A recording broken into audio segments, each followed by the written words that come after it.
Hey guys! Tonight we're setting down the phone, dimming the lights, and getting cozy for another little wander through history's greatest soap operas. The kind of stories where emperors cry themselves to sleep, queens marry their cousins, and everyone gets a little too obsessed with family trees. So pour some tea, pull up a blanket, and let's drift into the life of Augustus.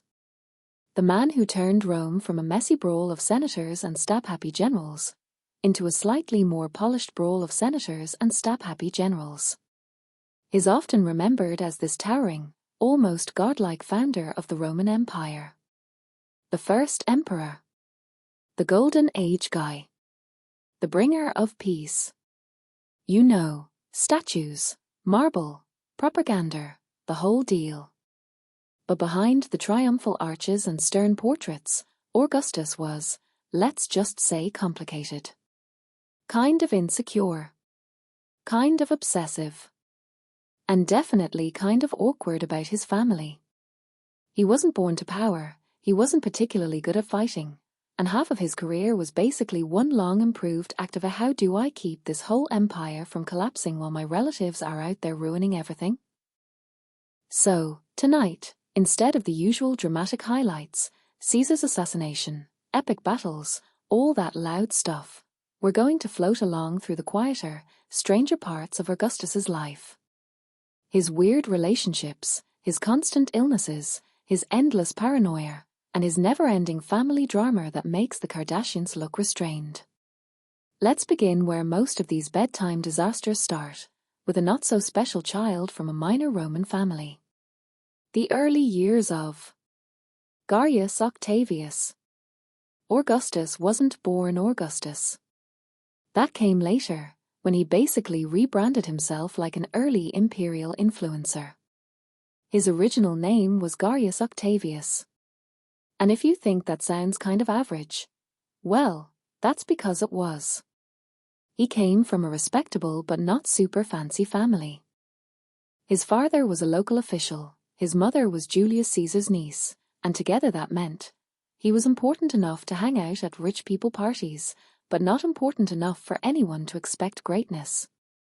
Baby Octavius was born in 63 BCE, the same year Cicero foiled the Catiline conspiracy, and everyone was congratulating themselves on saving the Republic.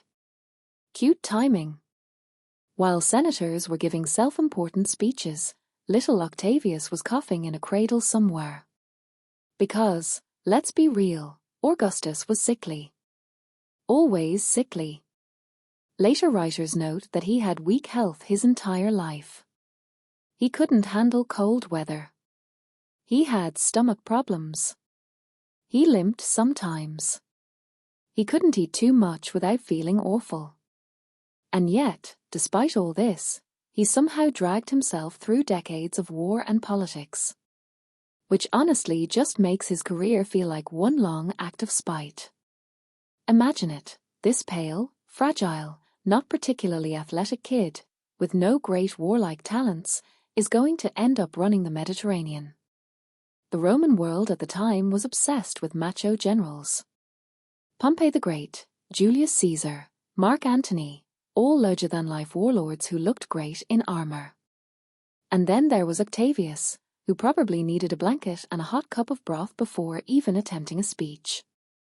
Not exactly empire material. At least, not on paper. The Julius Caesar connection. So how does this sickly teen suddenly end up in the most powerful family in Rome? Easy. Nepotism. Always nepotism. Octavius's big break came from his mom's side. His mother, Asia, was Julius Caesar's niece. Which meant that technically, Octavius was Caesar's great-nephew. That sounds distant, but in Roman politics, it was like having a golden backstage pass. Caesar liked the boy. Or at least tolerated him. There's a famous story about how Caesar noticed Octavius's determination when, as a teenager, he insisted on joining Caesar in some military campaign, even though everyone told him not to. Octavius got sick, nearly died, but kept pushing forward. And Caesar, who respected grit above everything, took note. Was Octavius brave? Maybe. Or maybe he was just stubborn. Or maybe he just didn't want to disappoint Uncle Julius. Either way, Caesar started to keep him close. He even made him a priest of Apollo, which sounds glamorous until you realize it mostly meant ceremonial duties and not much else. Still, it gave Octavius a little aura of importance. And then came the big one. In 44 BCE, Caesar got stabbed by basically every senator who could hold a knife. We all know the story. Et tu, Brute, and all that. The shockwaves went everywhere. And in his will, Caesar revealed a little surprise. He adopted Octavius as his son and heir. That's right. The sickly great-nephew suddenly became Caesar's official son. And that, in Roman politics, was like being handed the keys to the entire empire, along with a big target painted on your back. Octavius was just 18 when this happened. Barely out of school. Suddenly, he was expected to avenge Caesar, lead armies, and face off against terrifying warlords. Mark Antony, for example, was an experienced soldier with legions of veterans. Octavius? He had some college friends and maybe a tutor who read him Virgil. So naturally, everyone assumed he'd be crushed like a grape. The sickly teen who wouldn't quit. Now, you'd think this would be the point where Octavius bowed out gracefully. Thanks for the inheritance, but no thanks, I'll just retire to a villa. But no. He leaned into it. He grabbed the name Caesar. Started calling himself as Caesar's son. Used all the symbols of his adoptive father, basically drowned himself in branding. Because Octavius may not have been strong, but he was smart. He understood that image mattered more than muscles. The thing about Octavius was, he never gave up. The thing about Octavius was, he never gave up. He could be sick, weak, inexperienced, but he just kept pushing. He didn't stop. He clawed his way into alliances, raised troops out of nowhere, and somehow managed to convince hardened soldiers that following him was a good idea. And it worked. Against all odds, he made himself a contender in the chaos that followed Caesar's death. Mark Antony probably thought he'd just bully the kid into submission. Instead, he found himself outmaneuvered by this pale little teenager who kept showing up with legal documents and Caesar's name on his side. The Senate underestimated him too. They thought he'd be their puppet. A pliable boy who would do what they said. Instead, he played them like a fiddle. Within a few years, Octavius had wormed his way into the so-called Second Triumvirate, a power-sharing arrangement between him, Antony, and Lepidus. Lepidus, by the way, is the Roman politician equivalent of plain oatmeal. He was there. He existed. That's all anyone remembers. Family drama, Roman style.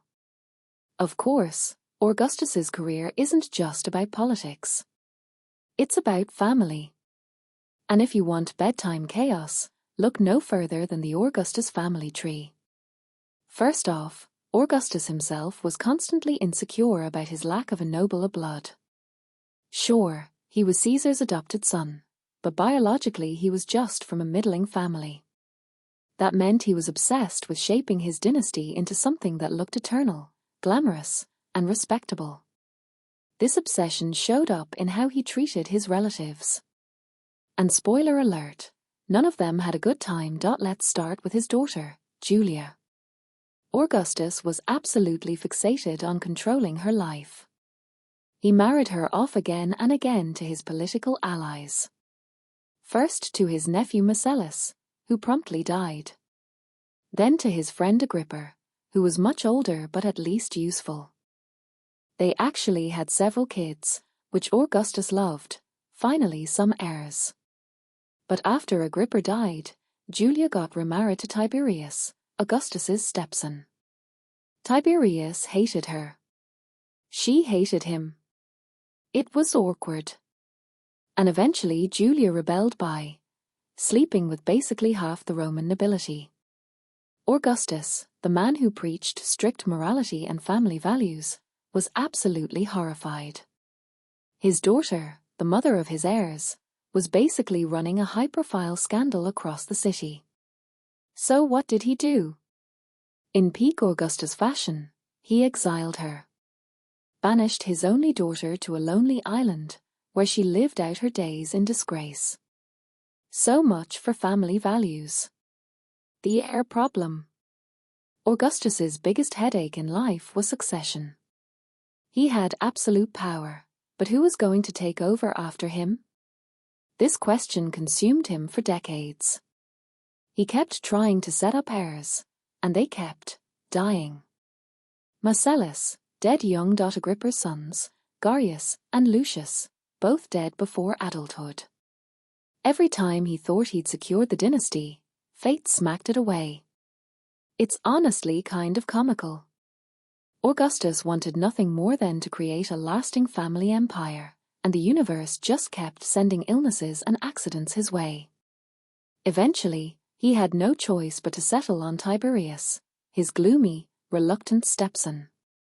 Tiberius was competent, but he was also miserable, awkward, and clearly not Augustus's first choice. Imagine spending 40 years planning your perfect dynasty, only to end up handing the throne to your sulky stepson who just wants to retire and be left alone. Not exactly the dream. Augustus the man. So who was Augustus, really? Behind the marble statues and propaganda, he was a small, frail man who dressed simply, ate modestly, and kept to a rigid routine. He was paranoid about being poisoned, so he ate figs from his own garden. He hated excessive luxury, even though he lived in a palace. He was kind of a micromanager, obsessed with tiny details of government. So, Augustus had his empire. He had his marble statues. He had his propaganda machine humming along with poets like Virgil telling everyone this was the golden age. Pax Romana. Eternal Rome. The works. But behind the serene, godlike facade, Augustus was basically living in a constant episode of a Rome's next top dysfunctional dynasty. Because if there's one thing ancient monarchs could never control, it was their relatives. And Augustus, for all his micromanaging, was no exception. The man obsessed over family. He really wanted to build this perfect dynasty. You know, Caesar 2.0. But neater and without the whole assassination problem. But the universe had other plans. And those plans involved scandal, exile, accidental deaths, and lots of awkward stepchildren who just didn't want to be there. So let's tuck ourselves in, fluff the pillows, and drift into the slow-motion car crash that was Augustus's family life. Livia, the perfect Roman wife, an occasional snake. We can't really talk about Augustus's family without starting with his wife, Livia. Livia Drusilla. She was basically Rome's ultimate political partner. Calm, collected, elegant. The perfect Roman matron, with just enough scheming energy to make the historians suspicious. When Augustus met her, she was already married. And pregnant. Did that stop him? Of course not. This was Augustus. The man who micromanaged everything but apparently forgot to apply morality to his own love life. He fell hard for Livia, and within a few months he was forcing her husband to divorce her so he could marry her. She literally showed up to the wedding pregnant with her ex's child. Talk about a power move. From then on, Livia was his anchor. She played the dutiful, modest wife, weaving his clothes, attending ceremonies, whispering advice. But under the surface, she was ambitious. She wanted her own sons, Drusus and Tiberius, to succeed. And historians, always suspicious of women who had influence, loved to whisper that she poisoned anyone who stood in their way. Did she really? Probably not as much as the gossip says. But it is true that one by one, Augustus's preferred heirs mysteriously vanished, and Livia's gloomy son Tiberius ended up as emperor. Coincidence? Maybe. Or maybe Livia just had the patience of a cat watching mice run around. Either way, she and Augustus stayed married for 50 years. Which, for Roman elites, was basically a miracle. Mosellus, the nephew that could have been. So, succession. Augustus's #1 headache. Let's start with his first big hope, Mosellus. Mosellus was Augustus's sister's son, so his nephew. Augustus adored him. In classic Roman fashion, he decided to make the boy his heir. And to really cement the deal, he married Mosellus to his own daughter, Julia. Yes, that means Julia married her cousin. Because, you know, Roman family values. Augustus showered Mosellus with honors. Gave him political offices way too young. Plastered his name around as the golden boy. And then Mosellus died. At age 19. Of an illness. Ancient Rome didn't really have the phrase "that's awkward," but this would have been the perfect time to use it. Augustus was devastated. Virgil even sneaked in a line in the Aeneid about poor Mosellus, who would have been great, if only he hadn't died too soon. It was the first of many times Augustus's careful plans went up in smoke. And Livia, conveniently, had no reason to mourn too hard Agrippa, the reliable sidekick. After Mosellus's death, Augustus turned to his right-hand man, Marcus Vipsanius Agrippa. Agrippa was basically the opposite of Augustus, big, rugged, a real soldier.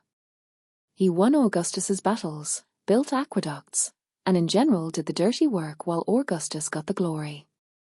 Agrippa was also totally loyal, which meant Augustus trusted him enough to hand him the ultimate prize, marriage to Julia, his only daughter. Yes, the same Julia who had just buried her cousin husband. Julia and Agrippa, surprisingly, were a productive couple. They had 5 children, Gaius, Lucius, Julia the younger, Agrippina the elder, and poor little Postumus. Augustus finally had a whole crop of potential heirs. He was thrilled. Agrippa, meanwhile, probably spent half his life exhausted, juggling wars, public works, and a wife who was, shall we say, spirited. Because Julia wasn't exactly the demure Roman matron Augustus wanted her to be. We'll get to her in a moment. Still, Agrippa held everything together. Until, of course, he died. Suddenly, Augustus was once again staring at the problem of who would succeed him. But at least this time, he had Agrippa's sons waiting in the wings. Julia, Daddy's morality project gone wrong. Okay. Let's talk about Julia. Augustus's only child. His pride and joy. His eventual nightmare. You see, Augustus was obsessed with morality. He passed strict laws about marriage, adultery, and proper behavior. He wanted Romans to go back to simple family values. No extravagance, no scandals, just wholesome old-fashioned virtue. And so he raised Julia under strict rules. Tutors, supervision, arranged marriages. She was supposed to be the shining example of Roman womanhood. Except she wasn't. Julia grew up witty, charming, and very aware that she was Rome's most eligible woman. And she clearly resented being used as her father's pawn in endless political marriages. After Agrippa died, Augustus forced her to marry his stepson Tiberius, the gloomy, antisocial general who couldn't stand her. The marriage was miserable. So Julia rebelled. Loudly. She took lovers. Lots of lovers, pretty much every aristocrat in Rome, if we believe the gossip, and the gossip was loud. Because Julia wasn't discreet. She allegedly held dinner parties on the forum steps, joking that she never took on a lover unless he was worth it politically. Ouch! For Augustus, Mr. Morality Laws, this was a disaster. His only daughter, running around as the city's most famous adulteress. It made him look like a hypocrite. So what did he do? He exiled her to a bleak little island. Cut off her luxuries, her friends, her lovers. Later he allowed her to move to a slightly better exile, but she was never forgiven. She died after decades in disgrace. Augustus had built an empire, but he couldn't control his own daughter. And the irony must have stung every single day. Gaius and Lucius, the doomed golden boys. Let's float over to Augustus's grandsons, Gaius and Lucius. These were the sons of Julia and Agrippa. Augustus adored them. He adopted them as his heirs. He gave them titles, privileges, and fancy public ceremonies. He was determined to make them the future of Rome. The propaganda machine kicked in. Statues, coins, parades, the whole empire was told to love Gaius and Lucius. They were supposed to carry the Augustan dynasty into the future. And then, they died, Lucius first, at just 18. Then Gaius, a few years later, at 23. Both of illnesses. Both far away from Rome. Augustus was crushed. Again. His carefully nurtured heirs snatched away by fate. It was starting to look like the gods had a personal vendetta against his succession plans. And in the background, Livia was probably smiling politely. Because her own son, Tiberius, was looking more and more like the only option left. Postumus, the wild child. Now, there was still one more grandson, Agrippa Postumus. And oh boy, he was not the kind of person you want in line for the throne. Postumus was the youngest, and by all accounts he was difficult. Big, strong, and completely uncontrollable. Ancient writers describe him as violent, brutish, and kind of dumb. Not exactly the poster child for a refined dynasty. Augustus tried to shape him into something useful, but it didn't work. Postumus just kept getting into trouble. Eventually, Augustus gave up and exiled him too. Another family member, shipped off to a lonely island, erased from polite society. By the time Augustus died, Postumus was still alive in exile, technically adopted as an heir, but basically forgotten. And almost immediately after Augustus's death, soldiers killed him. Officially, it was a security measure. Unofficially, it was probably Livia clearing the last obstacle for Tiberius. Tiberius, the sulky stepson. Which brings us to Tiberius. The man no one really wanted, including himself. Tiberius was Livia's son from her first marriage. Which meant Augustus was his stepdad. From early on, Tiberius was competent, tall, serious, a solid general. But he was also moody, awkward, and socially about as fun as a damp toga. Augustus never liked him much. He always preferred some other heir. But one by one, all the golden boys died, and Augustus had no choice but to settle on Tiberius. Tiberius wasn't thrilled either. He'd spent years being overshadowed, shoved aside, married against his will to Julia, who hated him. Eventually, he even tried to retire to Rhodes just to get away from the family drama. Augustus dragged him back. And so, reluctantly, Tiberius became heir. When Augustus finally died in 14 CE, after decades of scheming, Tiberius inherited everything. Not because he was the best choice, but because he was the last one standing. Augustus at the end. Augustus lived to the age of 75. A miracle, considering his lifelong health issues. He ruled for over 40 years, the longest reign Rome had ever seen. In his final days, he supposedly asked for a mirror to check his appearance, made sure he looked dignified, and then told his attendants, "Have I played the part well?" Applaud as I exit. Like an actor leaving the stage, poetic. But also kind of telling. Augustus had spent his whole life performing.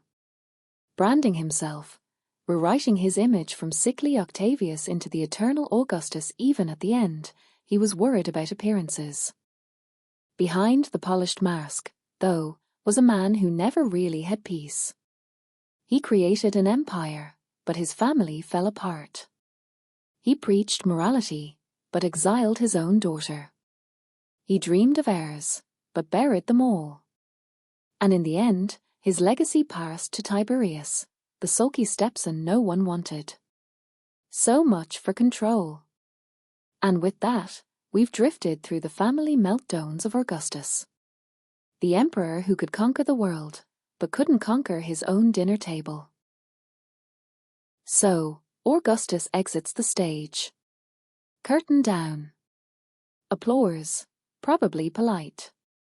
Rome has its empire, marble shining, poets humming about destiny. The show goes on. But, as with most family dramas, there's always someone still lurking in the wings. Someone who quietly outlasted all the loud men with their swords and speeches. And in this case, that someone was Livia Drusilla. Yes, Livia. The woman who married Augustus when she was still visibly pregnant with another man's child. The woman who smiled sweetly while Augustus kept cycling through airs like sandals in a muddy season. The woman who somehow managed to position her own moody son, Tiberius, as the next emperor. For centuries, people have asked, was Livia just the perfect Roman matron? Or was she a patient spider weaving a dynastic web while everyone else stumbled around? Either way, she deserves her own slow, drowsy spotlight. So let's lie back, breathe deep, and drift through the long game of Livia. The image of virtue. On the surface, Livia was the model of Roman feminine virtue. She wore simple clothes, supposedly spun her own wool, and kept up the wholesome image of a matron devoted to her husband and family. Basically the anti-Julia. Roman writers loved to describe her modesty. She didn't flaunt jewelry, she didn't throw wild parties, she didn't run around with lovers. She was calm, poised, and dignified. Exactly what Augustus needed as the female half of his morality propaganda. But here's the catch. Modesty and power are not mutually exclusive. Livia may have dressed plainly, but she had Augustus's ear. She advised him. She wrote letters for him. She helped arrange marriages and alliances. She was, in modern terms, the quiet but relentless manager of the family brand. And the fact that she never got caught up in a scandal, not once, says a lot. Either she was genuinely saintly, or she was very, very good at hiding her tracks. The convenient deaths of heirs. Now, we can't talk about Livia without mentioning the whispers. The accusations. The endless gossip that followed her for centuries. Because it's almost too neat that all of Augustus's preferred heirs died, one after another, until the only one left was her son, Tiberius. Marcellus? Dead young. Gaius and Lucius? Gone before adulthood. Agrippa posthumous? Exiled, then murdered. Each time, Livia's own child inched closer to power. Was she poisoning them? Ancient sources hint at it, sometimes openly. Tacitus, the champion of Roman cynicism, basically paints her as a cold-blooded schemer, stirring the pot while keeping a straight face. Later writers loved to imagine her mixing poisons in the kitchen, smiling sweetly as she offered figs to rivals. But honestly, do we need poisons to explain it? Ancient Rome was a walking disaster of bad health, terrible travel, and the occasional stabbing. Young men dropped dead all the time. Disease, accidents, campaigns gone wrong, take your pick. It's entirely possible Livia didn't lift a finger. She just waited patiently. And every time someone more glamorous or more favored fell, Tiberius looked a little more necessary. That's power, too. Sometimes the best conspiracy is just outliving everybody. Tiberius, the reluctant inheritance. Of course, the irony is that her prize, her son Tiberius, didn't even want it. He was the sulkiest heir imaginable. Tiberius was capable, yes. A solid general. A competent administrator. But he was also withdrawn, sour, and perpetually unhappy. He wasn't charming. He wasn't fun. He wasn't Augustus's first, second, or even third choice. He was just the leftover option. And to make matters worse, he hated the family circus. Augustus forced him to marry Julia, Augustus's scandal-prone daughter.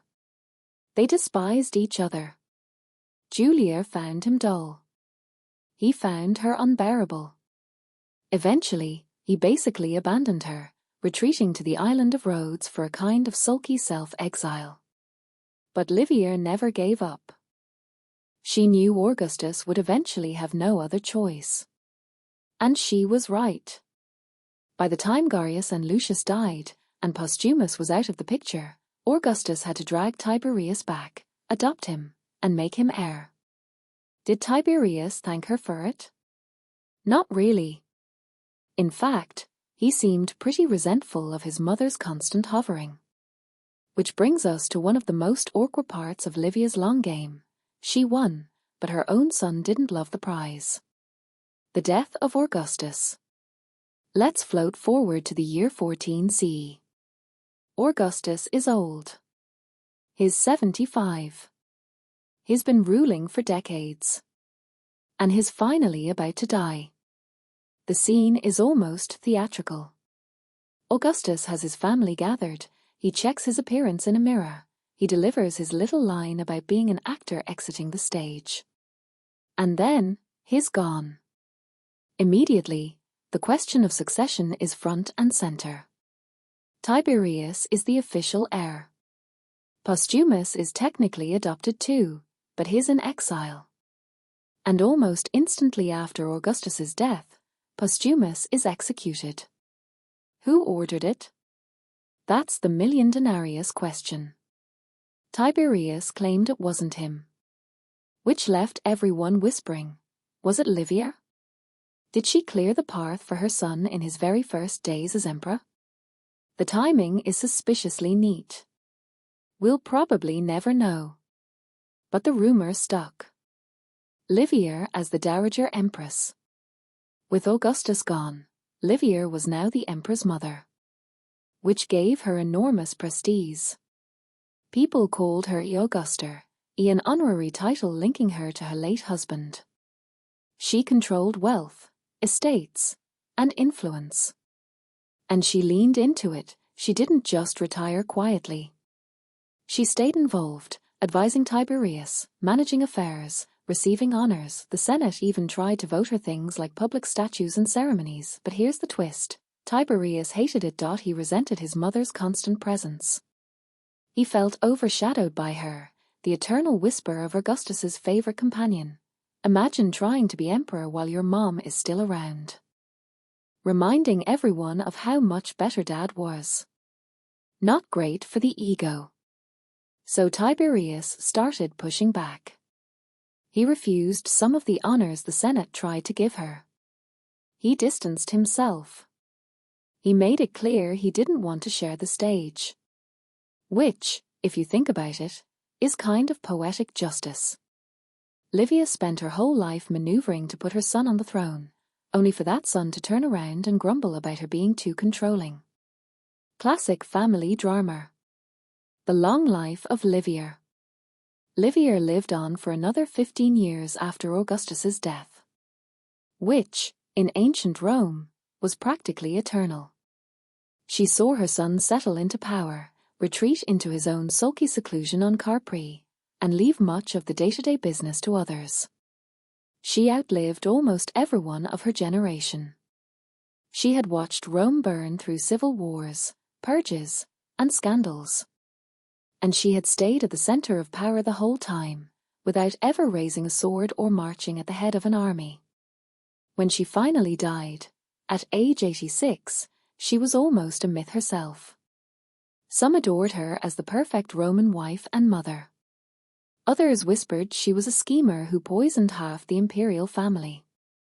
Most likely, she was both less and more than that, a woman who survived, adapted, and played the long game better than anyone else. Livier's legacy. So what did Livier leave behind? Well, her son Tiberius was emperor. Her grandson, Claudius, would eventually be emperor. Her great-grandson Caligula. Her great-great-grandson Nero. Basically, the whole Julio-Claudian dynasty flowed through her. Was it glorious? Not exactly. Tiberius became paranoid and withdrawn. Caligula went full chaos mode. Nero, well, let's just say he wasn't the empire's shining moment. But through it all, Livia's bloodline was there. That's the real irony of Livia's long game. She outlasted Augustus, outmaneuvered rivals, and saw her descendants inherit the empire. But the dynasty she built turned out to be one of history's most famously dysfunctional. It was the ultimate case of a be careful what you wish for. So, when we think about Augustus's reign, we usually picture marble, order, and the Pax Romana. But floating quietly in the background was Livia, weaving her long, patient thread through all the chaos. Was she a schemer? Was she just lucky? Maybe both. But one thing certain, without Livia, the dynasty of Augustus would have collapsed even faster than it did. And with that, let's gently drift from Livia's patient maneuvers to her son's very gloomy time on the throne. Because if Augustus was the awkward overachiever, and Livia was the eternal matron, then Tiberius was the sulky kid forced to take over the family business when all he wanted was a vacation. So, Augustus is gone. Livia has maneuvered like a patient chess player for half a century. And now, stepping reluctantly onto the imperial stage, we have her son, Tiberius. Rome had been promised golden boys. Bright hairs, groomed from childhood, all smiles and parades. Instead, they got Tiberius. A man who, if he lived today, would probably be the guy in the corner of the office who eats lunch alone, avoids eye contact, and just wants to be left in peace. Unfortunately for him, his peace came with an empire attached. Tiberius never wanted to be emperor. He made that clear, repeatedly. And yet, he ended up with absolute power anyway. Which, of course, made for one of the most awkward, gloomy reigns in Roman history. So, let's settle in and drift through the life of Rome's grumpiest emperor. Early life, the overshadowed son. Tiberius was born in 42 BCE, the son of Livia and her first husband. Which meant that from the start, he was overshadowed. His mother divorced his father to marry Augustus, talk about family drama, and suddenly little Tiberius was the stepson of the most powerful man in Rome. And Augustus never really warmed to him. He wasn't charming. He wasn't flashy. He wasn't one of Augustus's golden heirs. Tiberius was tall, serious, and bookish. He liked studying Greek philosophy and spending time in libraries. Which, in a society that worshipped generals with dramatic victories, was basically the ancient Roman equivalent of being picked last for dodgeball. Still, he was competent. He learned the ropes. He served in the military, became a solid general, and carried out Augustus's orders. He wasn't charismatic, but he was reliable. Of course, Augustus kept shoving him into awkward situations, like marrying Julia, Augustus's scandal-prone daughter.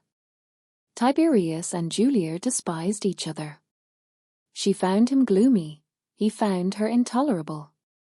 Augustus insisted, because dynasty. The marriage was miserable for both. Eventually, Tiberius did what any sulky introvert would do: he ran away. He exiled himself to Rhodes, officially for a study, but really just to get away from his family. He lived there quietly for years, while Augustus pretended not to notice. If Augustus had gotten his way, Tiberius would have stayed forgotten. But fate, or maybe Livia's patience, had other plans. Reluctant heir. One by one, Augustus's preferred heirs died. Marcellus, gone. Gaius and Lucius, gone. Agrippa Postumus, disgraced and exiled. At some point, Augustus had no choice but to bring back Tiberius. So, like a sulky teenager being dragged to a family dinner, Tiberius returned. Augustus officially adopted him as his son and heir. Tiberius didn't exactly beam with joy. He just accepted it. Because what else could he do? When Augustus finally died in 14 CE, Tiberius was in his 50s. He became emperor not because he wanted it, but because literally no one else was left. It was the most reluctant promotion in Roman history. Emperor Tiberius, the gloom sets in. Tiberius's reign started out fine, competent, even. He kept Augustus's policies running. He didn't waste money. He kept the legions under control. He wasn't flashy, but the empire stayed stable. The problem was, Tiberius hated the job. He hated the ceremonies. He hated the flattery. He hated being watched all the time. The Senate tried to shower him with honors, and he just sulked about it. At one point, he even tried to hand power back, insisting he didn't want it. The Senate, of course, refused. Because once you've got an emperor, you don't just go back to debating everything until midnight. Tiberius responded by becoming more and more withdrawn. He rarely appeared in public. He let others handle details. And he brooded. Always brooding. If Augustus had been the empire's polished showman, Tiberius was the emperor who turned off the lights and muttered, "Do I really have to be here?" Sejanus, the creepy sidekick. Now, since Tiberius didn't really like ruling, he relied heavily on his right-hand man, Lucius Aelius Sejanus. Sejanus was the head of the Praetorian Guard, basically the imperial bodyguards. And he was ambitious. Very ambitious. At first, Tiberius trusted him completely. Sejanus handled appointments, ran the bureaucracy, and slowly wormed his way into more and more power. For about a decade, he was basically running Rome while Tiberius sulked in the background. The Senate fawned over Sejanus. Statues were put up. People whispered that maybe he'd be emperor one day. And Tiberius didn't seem to notice. Or didn't care. Until suddenly, he did. In 31 CE, Tiberius finally realized that Sejanus was getting too powerful. Maybe he was plotting against him, maybe not. Either way, Tiberius snapped. From his villa far away, he sent orders. Sejanus was arrested in the Senate, dragged out, and executed. His body was thrown down the Gemonian stairs, the standard Roman method for disgraced traitors. Overnight, Sejanus went from a future emperor to a please don't say his name in public. Classic Roman whiplash. Carpi, the emperor in exile, again. The thing about Tiberius is that he never really wanted to be in Rome. By the year 26 CE, he'd had enough. So he left. Packed up and moved to the island of Carpi. Carpi is gorgeous, by the way. Sun, cliffs, sea views. It was basically the imperial vacation villa. Tiberius moved there permanently, leaving the day-to-day running of the empire to officials back in Rome. And this is where the gossip really starts. Roman writers hated Tiberius, and they loved to smear him. They claimed he turned Carpi into a den of debauchery, with wild orgies, cruel games, and unspeakable acts. Suetonius, never shy about scandal, describes lurid scenes that are almost certainly exaggerated. Was Tiberius really that wild? Probably not. More likely he was just an old man, grumpy, hiding away from politics. And the writers filled the void with rumors. Still, the image stuck, Tiberius as the perverted hermit emperor, brooding on an island while Rome muttered. The paranoia years. From Carpi, Tiberius still kept a tight grip on power. But his paranoia grew. He saw conspiracies everywhere. Trials for treason became more common.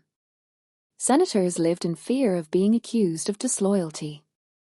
It didn't help that his family was a mess.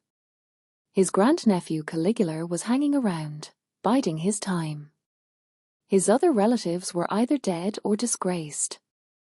Just like Augustus, Tiberius faced the endless problem of succession.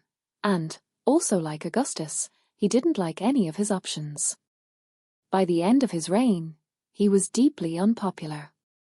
People whispered that he was cruel, secretive, and miserly. He had kept the empire stable, yes, but at the cost of joy. His rule was like a long, gloomy winter. The death of Tiberius. In 37 CE, Tiberius finally died, at the age of 77. Which was honestly impressive, given his lifelong gloom and growing paranoia. Of course, being Rome, his death didn't come quietly. At first, it looked like he wasn't really dead.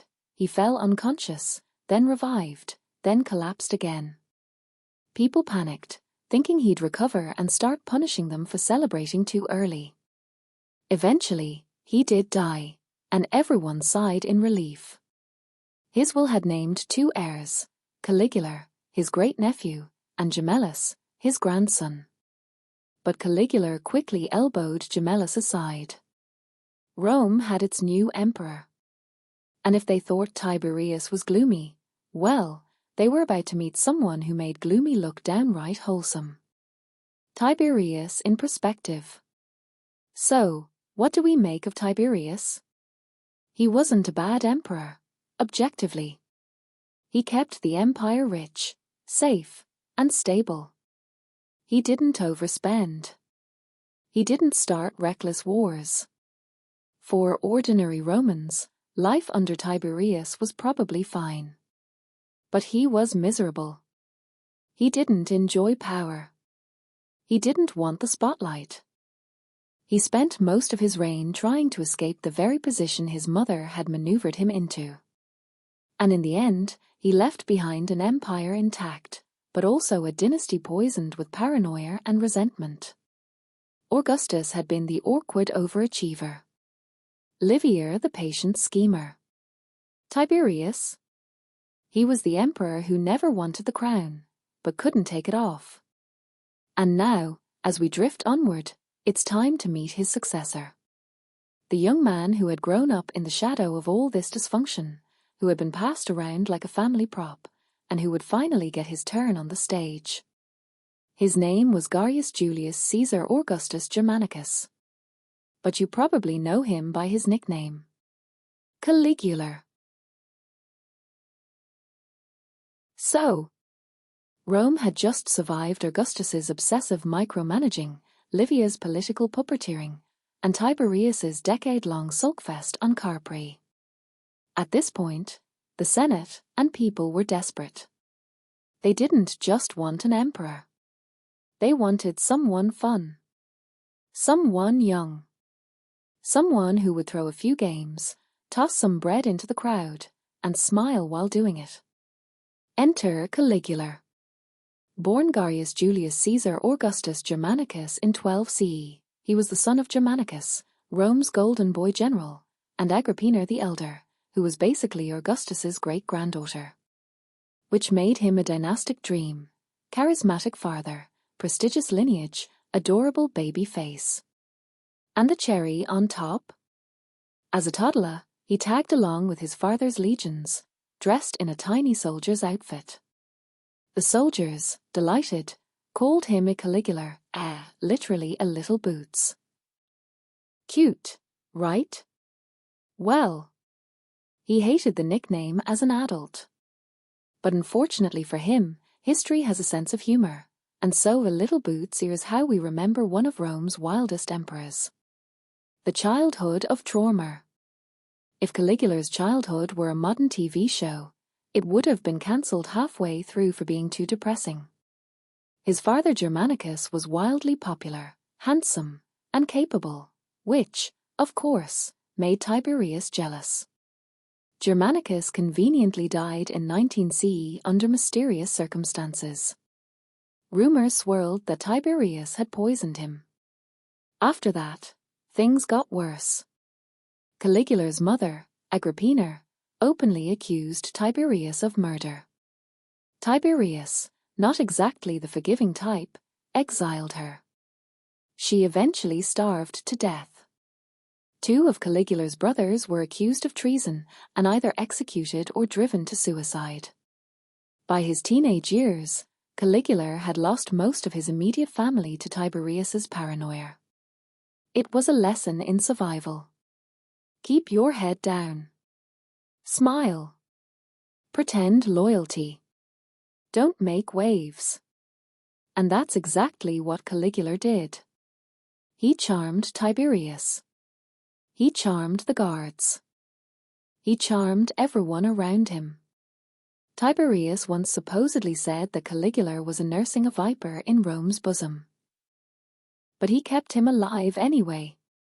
Probably because the old emperor figured this cheerful kid wasn't much of a threat. Spoiler, he was wrong. The golden beginning. When Tiberius finally died in 37 CE, the people of Rome practically stampeded to celebrate. His death brought Caligula to the throne at just 24 years old. And at first, it was magical. Caligula did everything right. He abolished unpopular taxes. He granted amnesties. He brought back political exiles. He staged massive games and festivals. He threw money at the people like confetti. Rome hadn't seen joy like this since the early days of Augustus. For the first 6 months, Caligula was adored. He was young, handsome, generous, and a breath of fresh air after decades of gloom. Statues went up everywhere. He was the golden child of Rome. But golden children have a way of tarnishing fast. The illness about half a year into his reign, Caligula fell gravely ill. What exactly it was, we don't know. Some historians suggest epilepsy. Others think meningitis, or maybe poisoning. Whatever it was, he barely survived. When he recovered, something seemed different. Ancient writers insist this was the turning point. The cheerful golden boy had turned into something darker. More erratic. More cruel. More unhinged. Was it brain damage? A personality shift? Or were the historians just exaggerating because it made a good story? Hard to say. But from here on out, Caligula's reign takes a very strange turn. Caligula unleashed after his illness, Caligula seemed to lose interest in subtlety.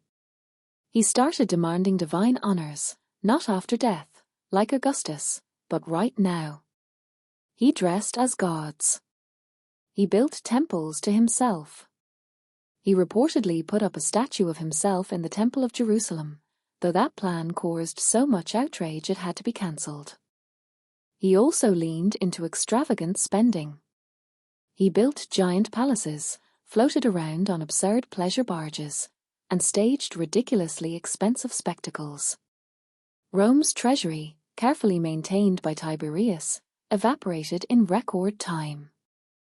And then there were his personal quirks.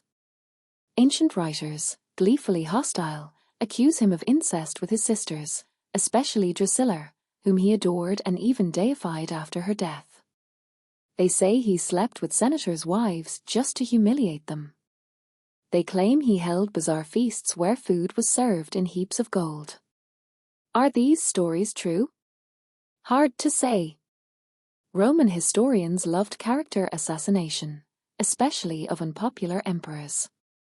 But Caligula certainly gave them plenty of material to work with. The horse story. And then we get to the most famous Caligula anecdote, Incitatus, his horse. Supposedly, Caligula loved his horse so much he gave it a marble stable, jeweled harnesses, and servants to care for it. Ancient writers even claim he planned to make the horse a consul, one of the highest offices in Rome. Now, did he really? Probably not. More likely, this was Caligula's sarcastic way of mocking the Senate. Like, you guys are so useless, even my horse could do your job. Which, honestly, sounds exactly like something he would say. But the rumor stuck. And 2,000 years later, Caligula is remembered as the emperor who tried to appoint his horse. Cruelty and fear.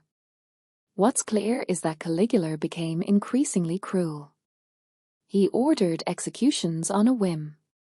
He delighted in humiliating senators. He revived treason trials.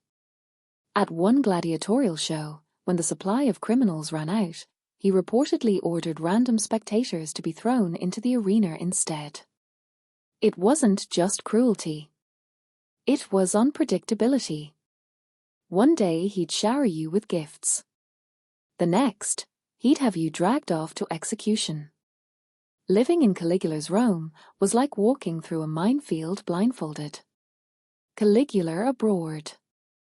In 39 CE, Caligula decided to go on campaign. Not because Rome particularly needed it, but because emperors were supposed to. The results were odd. In Gaul, he apparently staged mock battles just to collect loot. In Germany, he declared victory after doing very little. And in Britain, he supposedly ordered his troops to collect seashells as the spoils of the sea. Was this real? Or just ancient trolling? Hard to say. But it certainly didn't add to his reputation for seriousness. The assassination. By 41 CE, Caligula had made enemies everywhere. The Senate hated him. The Praetorian Guard resented him. Even his family was uneasy. So it was only a matter of time before someone snapped. That someone was Cassius Chaerea, a Praetorian officer whom Caligula had mocked repeatedly for his weak voice. Humiliation is a powerful motivator. On January 24, 41 CE, as Caligula walked through a palace corridor after a set of games, Chaerea and his conspirators attacked. They stabbed him repeatedly until he was dead. He was 28 years old. He had reigned less than 4 years. Aftermath. Caligula's death threw Rome into chaos. The Senate briefly considered restoring the Republic, but the Praetorian Guard wasn't having it. They found Caligula's uncle, Claudius, hiding behind a curtain in the palace. They dragged him out, declared him emperor, and the dynasty stumbled on. Caligula's memory was officially condemned. Statues smashed. Names erased. But of course, gossip is harder to erase than marble. And so his legend lived on. Caligula in perspective. So, was Caligula insane? Or just a spoiled young man who lost control? The truth is probably somewhere in between. He was traumatized by childhood loss. He was suddenly handed absolute power at 24. He spent money like it was infinite. He humiliated the Senate because he could. And whether through illness or personality, he became increasingly erratic. To the people of Rome, it was terrifying. To historians, it was juicy. To us, 2,000 years later, it's the stuff of half-remembered legends about horses in the Senate. But at the end of the day, Caligula was less a cartoon villain and more a tragic symbol of dynastic failure. Augustus's carefully built system had now produced an emperor who was, essentially, a chaotic child with too much power. And so, with Caligula gone, Rome turned to someone very different. Someone awkward, stammering, overlooked, and dismissed as a fool. But sometimes, the fool gets the last laugh. Let's drift into the reign of Claudius. So, after the chaotic storm of Caligula, Rome needed, well, basically a slightly more stable chaos. Enter Claudius. Claudius is one of those historical figures you really have to admire in a sleepy, grudging way. Because unlike Augustus, who micromanaged every heir, or Tiberius, who sulked for decades, or Caligula, who threw seashells at Britain, Claudius simply survived. And not just survived, but thrived, in the way only someone underestimated by literally everyone could. Born Tiberius Claudius Caesar Augustus Germanicus in 10 BCE, he was the youngest son of Drusus and Antonia Minor. And yes, the family connections are dizzying. He was Germanicus's uncle. Agrippina the Elder was his cousin. Augustus was his great-uncle. Essentially, Claudius was a walking tangle of the Julio-Claudian family tree, which by now was more like a pile of yarn than a tidy line. The childhood nobody expected. Claudius was a sickly child. Really sickly. He had weak limbs, a limp, occasional seizures, and a stammer that made public speaking a nightmare. His family probably assumed he'd die young, a common fate in ancient Rome, especially for frail children. Because of this, he was largely ignored. His brothers were praised for military achievements, charisma, and political skill. Claudius? He spent his youth studying quietly, reading history, memorizing laws, and observing the family circus from the sidelines. Essentially, he was the nerdy kid in the corner who nobody expected to touch the throne. Which is exactly why he survived. He didn't make waves. He wasn't a threat. Tiberius and even Caligula overlooked him. While the rest of the family got exiled, executed, or poisoned, Claudius quietly persisted. This pattern of survival would define his entire life. Claudius the historian because he wasn't expected to rule, Claudius spent a lot of time in scholarship. He wrote histories of the Etruscans, Carthage, and even the Gallic Wars. He studied lore, religion, and languages. He loved research. He loved bureaucracy. He loved details. Basically, Claudius was the emperor in hiding. While everyone else was scheming, stabbing, or sulking, he was quietly cataloguing Roman history and learning everything about the machinery of government. This made him a surprisingly competent administrator later. He may have been awkward, but he understood how Rome functioned at a granular level. If Caligula was the chaotic child emperor, Claudius was the awkward adult who quietly knew where every piece of Lego went. The unexpected emperor. Then, in 41 CE, Caligula was assassinated. Chaos erupted. The Senate flirted with restoring the Republic, but the Praetorian Guard had other ideas. They found Claudius hiding behind a curtain in the palace, a man no one had taken seriously, and declared him emperor. Claudius was reportedly stunned. He may have wet himself a little. Possibly more than a little.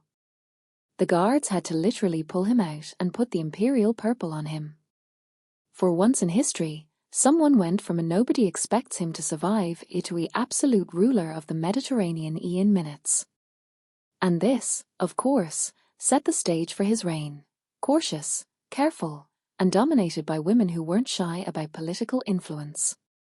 Mussolini, the infamous wife. Claudius's wife, Valeria Messalina, deserves a special sleepy spotlight. She's one of the most notorious women of the Julio-Claudian dynasty, mostly because she wasn't subtle. Messalina was ambitious, manipulative, and, by all accounts, insatiable. She wielded Claudius's affection and inexperience to consolidate power. While Claudius obsessed over laws, finances, and administrative minutiae, Messalina ran Rome's social scene like a tyrant with a smile.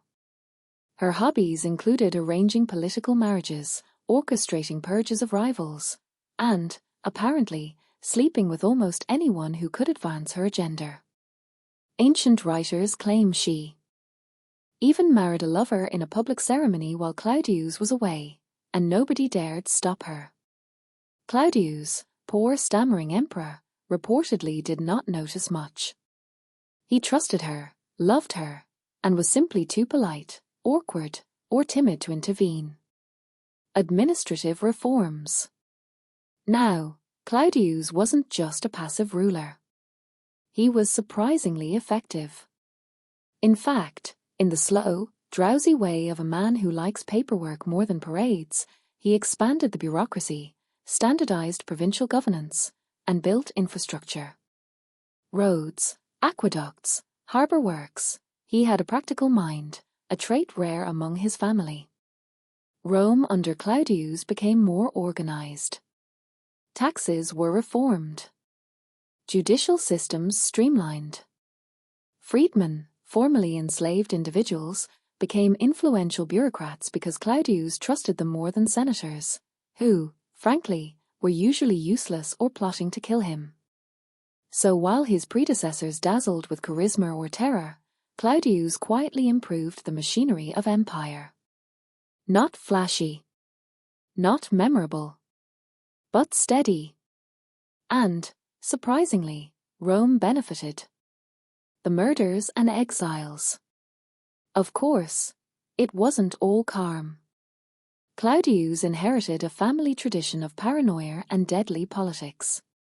Messalina orchestrated the execution of rivals. Senators mysteriously fell into conspiracies. Freedmen rose to power and often acted like miniature emperors themselves. Claudius sometimes intervened, sometimes didn't notice. Eventually, Messalina's antics caught up with her. Around 48 CE, after a particularly egregious display of infidelity and power-grabbing, Claudius had her executed. And here we see a rare assertive moment from Claudius. He didn't start the scheme, but he enforced it. His stammering, awkward personality didn't prevent him from decisively removing a threat. Which also paved the way for his next wife, Agrippina the Younger, mother of Nero. And you can guess how that will go. Conquests and expansion. Claudius also pursued military campaigns. Not from personal glory, like Caligula, but methodically. Britain, in particular, was a highlight. He invaded in 43 CE and successfully annexed large portions of southern Britain into the empire. Unlike earlier emperors, Claudius wasn't always on the battlefield. He stayed in command from a safe distance, relying on generals, but he ensured victory. The conquest was celebrated with monuments, triumphs, and even the famous Claudian aqueducts in Rome. It's a very practical form of empire building. Not dramatic, not scandalous, just effective. Perfectly suited for a man who had spent his life surviving, learning, and quietly taking notes on how Rome really worked. Claudius the scholar. What sets Claudius apart is that he never lost his intellectual curiosity. He wrote histories, catalogued Etruscan texts, studied religion and lore, and took notes on almost everything. This wasn't just vanity, it helped him govern. He understood the past and the structure of Rome, and he applied that knowledge with a practical, if boring, steadiness. His stammer and physical disabilities did not prevent him from being a capable emperor. In fact, they may have helped. People underestimated him. Freedmen could influence him. Senators mocked him.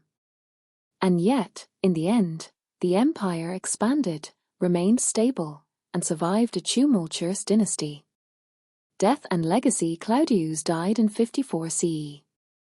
Ancient writers claim he was poisoned by his wife Agrippina to ensure her son Nero became emperor. Whether true or exaggerated, it fits the pattern of Julio-Claudian politics: family, ambition, betrayal. Still, Claudius left behind a functional, organized empire. Unlike Caligula, who amused and terrified, unlike Tiberius, who brooded and exiled, Claudius quietly strengthened the state. His reign is a testament to survival, patience, and the understated power of the underestimated. He was the emperor no one thought would make it, the stammering, awkward, sickly man who outlived rivals, navigated family intrigue, and left Rome more organized than he found it. A success story, or of sorts, if success means quietly keeping the empire afloat. So, as we drift onward, the stage is now set for the last act of the Julio-Claudian drama. The throne is about to pass to Nero, a young man of charm, excess, and the inevitable chaos that always follows this dynasty. So, Rome had survived Augustus's meticulous empire building, Livia's long game, Tiberius's sulking, Caligula's chaos, and Claudius's awkward scholarship. And now it was Nero's turn. Born Lucius Domitius Ahenobarbus in 37 CE, Nero was the son of Gnaeus Domitius Ahenobarbus and Agrippina the Younger, yes, Claudius's niece and Caligula's sister. Basically, he was genetically destined for drama. Literally everyone in his family tree either died young, went mad, or haunted history with gossip. As a child, Nero was ambitious and clever, the kind of boy who knew how to smile while hiding his schemes. Agrippina, his mother, knew exactly what she had: a golden opportunity to place her son on the throne. And so, as you've probably guessed, she set about her usual brand of family maneuvering. Agrippina, the overbearing mother. Agrippina the Younger is a character worth settling into. She was beautiful, politically astute, ruthless when necessary, and utterly convinced that her son deserved to rule. She married Claudius, her uncle, despite the family groaning about the incestuous logistics. Why? Because Claudius was emperor, and marriage was the quickest route to power. Agrippina then pushed Claudius to adopt Nero, his biological stepson, as heir, bypassing his own biological son, Britannicus. Claudius, the cautious, scholarly emperor, agreed. The reasoning was simple: Nero was charming, obedient, and easily influenced. Perfect. And so the stage was set. The empire, at this point, had seen dynastic intrigue, weak heirs, sulky emperors, and chaotic golden boys. Nero promised, well, another chaotic golden boy. Young Nero, the prince. Nero became heir at a young age. His education was rigorous, overseen by the philosopher Seneca and the Praetorian prefect Verus. The plan was to mold him into a wise, controlled emperor. At first, it seemed to work. Nero was disciplined, polite, and even a little studious. He appeared to have inherited Claudius's cautious approach to administration, combined with Agrippina's ambition and charisma. The people liked him. He was handsome, charming, and entertaining, everything Rome wanted after decades of sulky or erratic emperors. Nero represented hope. Fresh energy. A new dawn. Claudius's death. By 54 CE, Claudius was elderly, frail, and reportedly ill. Agrippina, always practical, allegedly ensured that Nero became emperor sooner rather than later. Ancient sources claim she poisoned Claudius, though some historians argue it may have been coincidental. Either way, Nero ascended the throne at just 16 years old. At first, Agrippina's influence was dominant. She acted as co-ruler, guiding Nero's decisions, moderating his impulses, and consolidating power. Nero was young, impressionable, and, let's face it, still figuring out how to manage an entire empire. Early reign, a calm start. The early years of Nero's reign were decent. He abolished some unpopular taxes, allowed senators more say, and maintained peace. People liked him. He listened to advisors. Rome functioned. For a moment, it seemed the empire had a golden child who could balance charm, youth, and competence. Agrippina was pleased. Seneca was pleased. Rome was pleased. And then, your adolescence caught up with him. Gradual descent. As Nero matured, he became increasingly self-indulgent. The young emperor loved arts, theatre, and music, pursuits considered unseemly for a ruler by Roman standards. He wanted to perform on stage, compete in chariot races, and host extravagant feasts. Agrippina tried to control him. She expected loyalty, moderation, and respect for tradition. But Nero, like Caligula before him, had ambition mixed with ego. He resented his mother's dominance. And the longer she controlled him, the more he plotted to free himself. This is where the pattern of Julio-Claudian dysfunction becomes tragically predictable: the ambitious mother, the clever young heir, and the inevitable family betrayal. The murder of Agrippina. By 59 CE, Nero had had enough. Agrippina's control was stifling, and he feared her influence would never end. So he plotted, with varying degrees of hesitation, to remove her from the picture. Ancient sources, never shy about melodrama, describe elaborate attempts. At first, he tried a ship collapse. Then poisoning. Finally, he simply sent assassins to her villa. Agrippina was dead. Nero was 21. Free at last. And, as you might imagine, a little reckless. Nero's extravagances. Once liberated from maternal oversight, Nero's reign became increasingly indulgent. He threw enormous banquets, commissioned lavish palaces, and performed publicly, singing, acting, playing the lyre. The aristocracy, predictably, hated it. Traditional Romans thought emperors were supposed to govern, not entertain. Nero didn't care. In fact, he encouraged gossip about his theatrical endeavors. He relished attention. And, in true Julio-Claudian fashion, the people's admiration and the Senate's suspicion created a delicate tension, ready to explode. The Great Fire of Rome.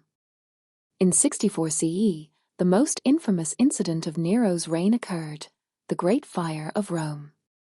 A massive blaze destroyed large parts of the city. Ancient writers loved to tell that Nero played the lyre while watching the city burn. Whether literal or symbolic, the story stuck. He also used the disaster to clear land for his Domus Aurea, their golden house, a palace of unimaginable extravagance. Public opinion wavered. Nero blamed Christians, starting a wave of persecution. Senators and elites whispered, feared, and plotted. Nero's charm had limits.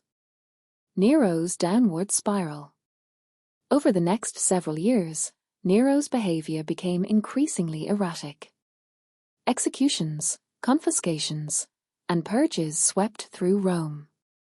Friends, advisors, even senators found themselves on the wrong side of his temper. Yet, despite all the chaos, Nero remained beloved by the masses. The games, feasts, and theatrical performances kept the people entertained. He was the ultimate populist emperor. And yet, historically, he is remembered as the quintessential disaster of the Julio-Claudian line. The end of Nero. By 68 CE, rebellion erupted.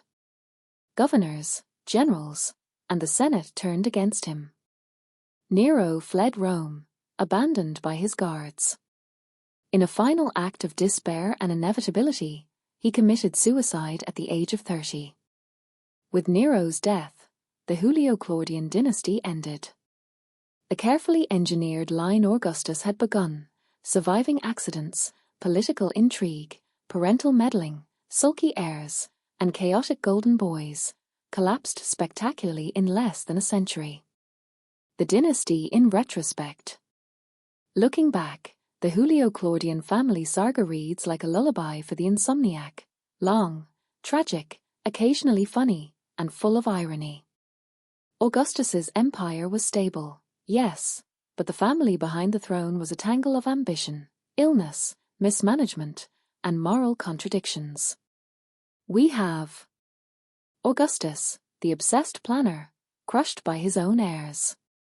Livia, the patient schemer, outliving everyone and positioning her son perfectly. Tiberius, sulking, paranoid, and ultimately competent but miserable. Caligula, the chaotic golden child, entertaining and terrifying simultaneously. Claudius, the underestimated scholar, quietly stabilizing Rome despite family insanity. Nero, the charming disaster, the final act of dynastic indulgence and collapse. And in each case, the pattern repeats: ambition, family pressure, early deaths, and theatrical mismanagement. The empire endured, but the family drama makes you wonder if Rome would have been calmer with a slightly smaller, less ambitious household. Probably not. And that, my sleepy historians, brings us to the end of the Julio-Claudian dynasty. A line of emperors defined by ambition, excess, cunning, and chaos. Perfectly suited for stories whispered by candlelight and read in a gentle, monotone voice as we drift toward sleep. So, here we are. We've wandered through the lives of Augustus, Livia, Tiberius, Caligula, Claudius, and Nero. That's 6 emperors, 6 personalities, 6 ways of handling, or mishandling, power. And, in the end, we're left with one big question. What, exactly, did the Julio-Claudians leave behind? The short answer is chaos, intrigue, and oddly enough, some very practical lessons in governance. And also a lot of gossip. Historians will spend centuries talking about how messy their family dinners must have been. The pattern of the dynasty. If we take a step back, a clear pattern emerges. Each emperor inherited more than just power. They inherited family trauma, ambition, paranoia, and occasionally, a penchant for theatricality. Augustus, the architect, built the empire, controlled succession, obsessed over appearances. Livia, the strategist, patiently maneuvered family members, probably whispered a lot, maybe dabbled in rumor-fueled eliminations. Tiberius, the reluctant heir, competent but miserable, preferring exile to engagement. Caligula, the golden child turned chaotic. Fun at first, then terrifyingly indulgent. Claudius, the underestimated scholar, survived the madness, quietly improved administration. Nero, the charming disaster, entertaining, excessive, and the final act of dynastic indulgence. Notice a trend? Most were competent in small doses, unpredictable in larger ones, and often undermined by family members or their own personalities. Power alone didn't make them good rulers. Family dynamics, mental health, ambition, and timing mattered just as much. Family dynamics and tragedy. The Julio-Claudians mastered one thing above all: family dysfunction. Marriages were political tools, children were pawns, and almost everyone seemed to harbor either fear or resentment toward someone else. Some highlights. Livia outmaneuvering everyone quietly to place Tiberius on the throne. Tiberius hating almost everyone around him, especially his mother's ghostly influence. Caligula's obsession with personal power and attention, amplified by a childhood of trauma. Claudius surviving multiple assassination attempts simply by being underestimated. Nero's murderous matricide and general flair for chaos. And through all of it, the empire endured. Rome survived, bureaucracy functioned, and the idea of the Principate solidified, but only because these people, for all their quirks and dysfunction, had moments of competence and resilience. The role of women. It's also worth noting how influential the women were. Livia, Agrippina the Younger, Messalina, they weren't just players on the sidelines. They shaped emperors, guided policies, and sometimes determined life or death. Livia, patience and influence, quietly shaping succession. Messalina, ambition and scandal, showing the power of charm and ruthlessness. Agrippina, political savvy, placing Nero on the throne and orchestrating a delicate balance of influence. In many ways, the dynasty wasn't just a male-driven narrative. Women were central, often controlling events behind the curtain, and their legacies intertwined with the emperor's successes and failures. Lessons in dynastic dysfunction. The Julio-Claudians also offer some practical lessons, if you squint while half asleep. Succession is tricky. Augustus thought carefully about heirs. Nature, politics, and illness had other ideas.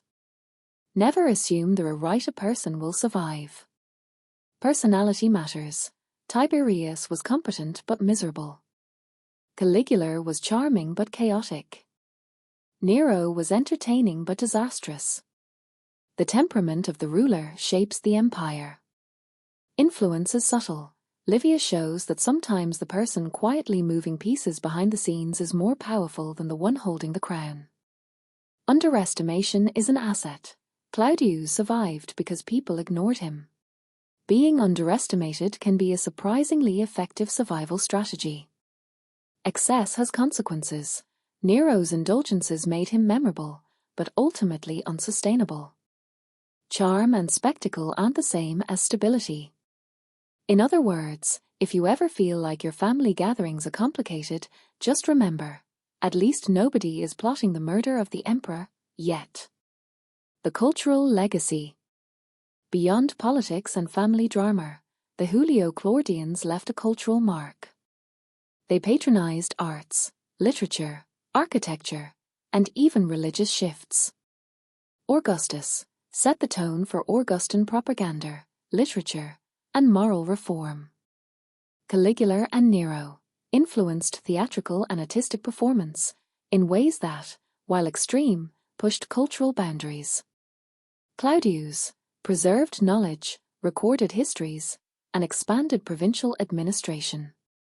Despite personal failings, each contributed, intentionally or inadvertently, to Rome's rich tapestry. Even chaos, in retrospect, became part of the empire's story. The end of an era. By Nero's death, the Julio-Claudian dynasty had reached its final act. The empire transitioned into the year of the four emperors, a turbulent period of civil war and succession crises. But the foundations Augustus built, and the lessons, mistakes, and dramas of his descendants, continued to shape imperial Rome for centuries. In a sleepy way, the dynasty reads like a long, drawn-out story about ambition, survival, human flaw, and occasional brilliance. A family that could destroy itself in spectacular fashion, yet somehow keep the empire running. It's tragic. It's absurd. It's oddly comforting to know that even the greatest empire had a soap opera running behind the scenes. A final thought. So, as you settle in and let your eyes grow heavy, think of the Julio-Claudians as a gentle reminder of humanity's strange duality. We can be brilliant and catastrophic, clever and foolish, patient and impulsive, often all at once. Augustus built the stage, Livia directed quietly behind the curtain, Tiberius sulked, Caligula danced, Claudius took notes, and Nero performed.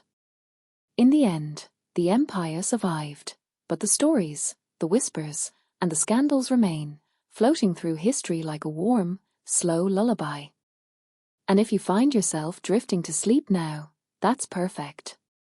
Because after nearly 90 years of emperors, intrigue, chaos, and quiet resilience, even the most restless mind can rest. And that, my gentle historians, is the sleepy, slightly snarky, yet historically accurate journey through the Julio-Claudian dynasty. From Augustus to Nero, from careful planning to spectacular chaos, it's a family saga that's almost too strange to believe, yet it happened. So dim the lights, breathe slowly, and let the legacy of the Julio-Claudians carry you gently into sleep. Good night.